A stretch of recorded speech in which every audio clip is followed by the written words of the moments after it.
Hi, I am the Chief Financial Officer of Electronic Arts. We heard that the community has had some concerns regarding the cost of our games lately. First of all, I want to clarify that we do not push players to spend in our game. Where we provide that choice, we are very cautious not to promote spending over earning, and most players never spend money on in-game items. As for the initial cost of our games, we selected initial value based upon data from the other top game studios. We put all our efforts in making sure that we make games fun, fair, and enjoyable for large global audiences. Bullshit! Bullshit! Bullshit! Bullshit! Bullshit!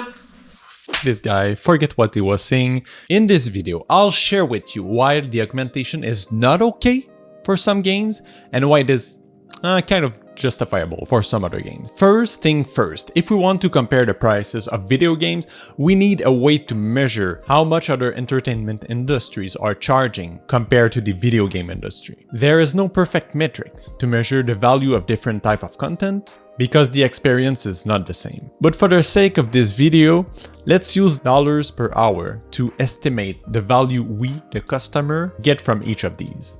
One of the oldest forms of entertainment and education, physical books cost an average of $22.50 to buy and provide an average of 5 hours of entertainment. Final result, $4.50 an hour. Digital books are, in most cases, half of that, so $2.25 an hour. Board games are a little bit more complicated to calculate because the games are initially designed to be replayable and often involve a lot of cost for production of components and shipping. That being said, board games cost an average of $45 to buy for maybe an hour of playtime. I think a good baseline for the replayability of a game would be around 5 times. That gives us $9 an hour. If we consider the production cost and calculate an average based on games with low production cost like card games, the average price is $20 and around $4 an hour. I won't talk about cinema here because there's no real equivalence in the gaming world. The average price to buy a recently released digital movie nowadays is around $15 for an average of 90 minutes, $10 an hour. To buy a complete season of a show recently released would cost an average of $25 for about 12 hours of content, $2 an hour.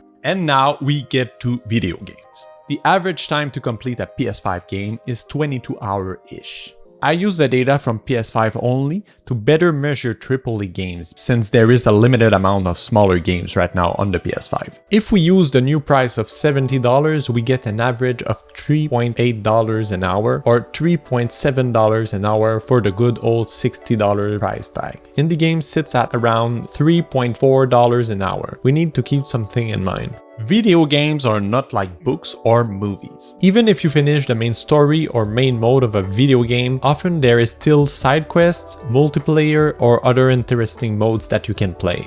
And if you don't buy shitty games, you'll get even more value for your money since you'll play even more. If we compare each of them, we can see that video games are better value compared to some of them, and worse value compared to others, but are overall in the middle and pretty comparable to board games in terms of dollars per hour. But that is if you plan to buy those games. Personally, I know absolutely no one who buys DVDs for movies or TV shows. They all watch them on different streaming services.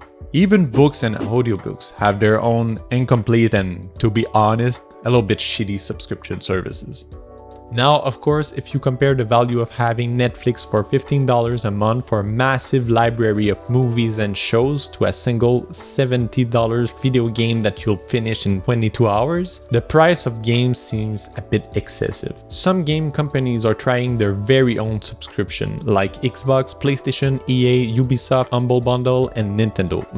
Well, kinda. But the offer is still very far from what you can get from Netflix, Hulu, or HBO. If a Steam Pass existed, we would have something comparable to those big streaming services, but for video games.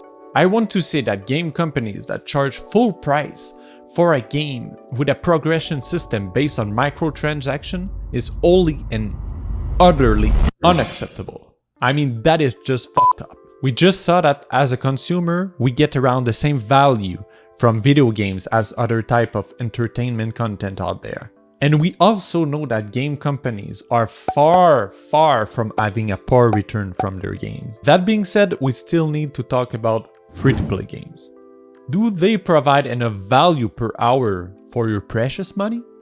Let's find out. From a statistical point of view, games like Dota 2, League of Legends, and Fortnite have really good ratios from a dollar per hour perspective. An average Fortnite player spends around $58.25 per year and play 365 hours per year. Boom, that is 60 cents per hour. That is pretty cheap. League of Legends is pretty similar. The average player spends around $92 per year and plays 375 hours per year. It costs the player 24 cents per hour. Even without charging a dime upfront, they still get a similar amount of money as the pay-to-play games, but updating a game costs less than the development cost. So why on earth would you add a $60 or $70 price tag on top of that? Okay. I am calm. One argument I saw is that the cost of developing games versus the profit is too low. Based on those statistics about the gaming market industry, we can observe that there was never a better time for games revenue. Time and time again, they just keep breaking new earning records. Oh, wait a minute.